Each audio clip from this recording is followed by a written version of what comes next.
Hey guys, Chris at Rockford Ordnance. We are coming to you from the Great White North, and we're in the man cave up here in northern Wisconsin, and we've got something special to show you today. This is a FN FAL, a Preban. Been in my family since the 80s, and not just any FN, not just any Preban, but it's got a special little hole right here. This was one of the few rifles that came in with this receiver. I'm not positive. I'm not an expert on these, but some people call them G codes, stuff like that. All I know is there were a few of these that got in before the ATF said, not doing it. Too close, too easy to convert, I guess. But this was one of the few that came in before the ban. Beautiful rifle, mint condition, and it's probably had, I don't know, a couple hundred rounds through it. We put 40 rounds through it yesterday. The rifle had never been properly gassed. As a lot of you know, these have adjustable gas systems. There's a knob up here, and I started out yesterday, I cranked it all the way to the left. And it wouldn't cycle. You know, it was basically like a bolt action, and then I clicked it over one click at a time till it would cycle consistently, and then gave it one more click and it was good to go. Less recoil that way. It's not overgassed. Also, you know, before when it was cranked way up, it would bend the neck of the case, so reloading was out of the question on a lot of it. And it's not bending the lip as bad anymore. So that's a good thing. Less recoil, like I said. It's very accurate. We shot it at 50 yards and 100 yards with just some military surplus ball ammo, 308. And at 50 yards, you know, it was plunking them right in there. 100 yards, all of them on a 12-inch target. And I was just shooting quick. No, you know, taking my time, nothing. Just quick shooting, and it was plunking them all right in there. Speaking of accuracy, it has adjustable sights. It's a peep sight at the back and an open two ears up at the front with a post sight up in the front. A couple other neat features. It's got a carry handle that you can fold down either way. Makes it convenient because it is a hefty rifle, no doubt.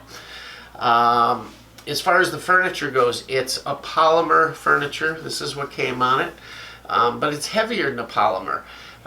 It almost seems, you know, to have the consistency of a Bakelite. It's not Bakelite, but it's a very, very strong, thick, solid polymer. Not hollow at all.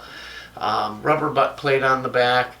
This grip is very reminiscent of, I don't know, maybe a mallet grip or a saw style grip. It's severe angle on it. Does make it a hair uncomfortable when you're shooting prone because your wrist is at such an angle, but hey, I'll take it. This is a great gun. What else do we have on this side? There's different series of receivers, 1, 2, and 3.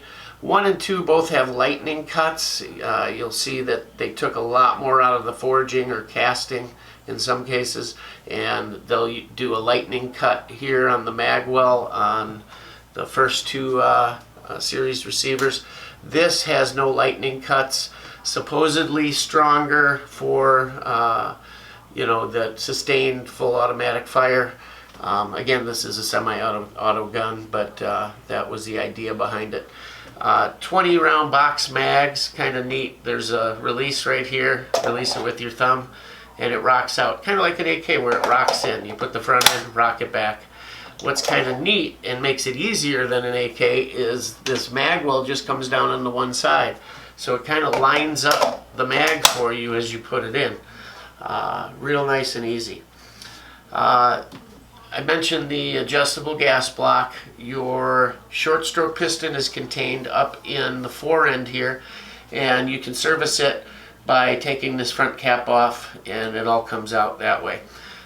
Your recoil system is all in the stock, spring and whatnot.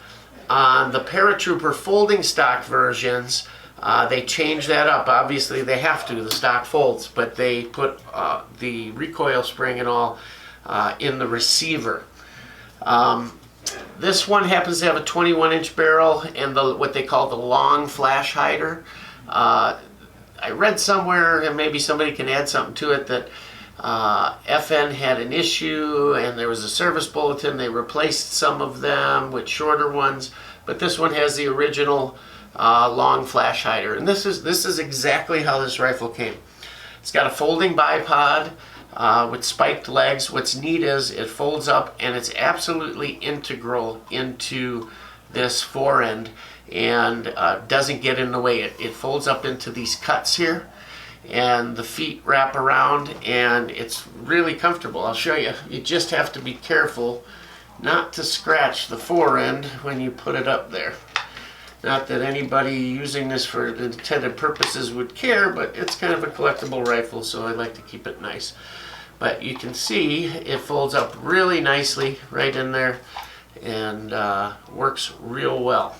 On the other side of the rifle, we have a non-reciprocating charging handle right here. Some might have folding levers here, like on the paratrooper, but this one has just the standard charging handle. They're very smooth. I got the mag in. Hold on. Very smooth. It does have a lock back on the last round fired, and you can put it into battery here. But very smooth, like butter. Everything about it is just exudes quality in this rifle. You know, FN never shorts anyone when it comes to quality on their rifles. As far as takedown, there's a lever. Well, here's your safety, first and foremost. That's safe. That's fire. On the full auto versions, it would rotate all the way forward. There's another little lever here, and these can be a little different on some models, but on this one, it's what I call the standard release. You just push up on it, and I think it has to be cocked. Let's see if it, yep, you push up on it, and it breaks open. You grab what's called the rat tail here, this rod, and what this rod does, that's what operates the recoil system back here. But in this case, you use it to pull the bolt and carrier out, and it's that simple for servicing, cleaning the rifle.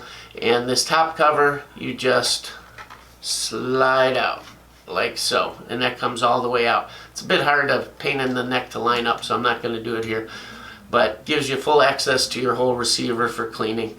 Then you would just slide the cover back in and put your bolt back in, and sometimes it hangs up on the trigger, so you got to kind of help it ride over it. Let's see if I can get it in. There we go. And then just close up the rifle, and it's good to go. Let's fold the legs back down here. Yeah, like I said, it's that easy to take it down for just cleaning and whatnot. What else? Super smooth shooter. It has a plunger style trigger here, which is kind of neat. The trigger actuates a plunger just behind it here, and actually very smooth trigger with very little over travel. Just like everything FN makes, just a super nice gun. Something else kind of cool, in the pistol grip, you pop this wire and out comes a cleaning kit in the tall one, and in the short one there's a little oil bottle. So everything is contained right there in the pistol grip. Like I said, we did do a little shooting with it. If I can get the video added in here, I will. If not, you'll just see the review. But it was fun to shoot. It's got some punch. It's a 308, guys. You know, I'm so used to shooting AKs and a little bit of AR, and when you jump behind a 308, you know it. It's not bad. It's manageable. It would be entertaining in full auto because of how powerful that cartridge is. Could be a handful. Not sure I would even want to find out, because this gun is, a lot of countries actually ordered it only in semi-auto because of managing full auto fire with it. They thought it was, you know, much more effective to have aimed fire, and ordered it that way. It's a great representation of the Preban rifles. Wish we could still get these guys. You know, today you're getting kits and built on different receivers, DSA and those companies out there. But sure is nice, or would be nice, if we could get the actual rifles again and not these clones that are coming out. I'm really happy that we have this in the family and can enjoy it. So if you ever see one come up for sale and you can manage it, grab one. It's tons of fun, and I think every collection should have an FN. One thing I am going to do, they make replaceable top covers. It just slides right in with the scope mount. I would love to put a scope on this thing and see what it could really do without, you know, changing anything that would affect the value of it. So I'll probably find a top cover and a scope and see if we can't have some fun with this thing. But anyhow, guys, I just wanted to bring you this, show you, and hope you enjoyed it. As always, please like and subscribe. You can hit that little button right down there. Just roll the mouse over it and subscribe. We need the subscribers. We appreciate everything you do for us, for you guys, for the companies that help us out. Have a great holiday. Enjoy yourself. Be safe. Rockford Ordnance out.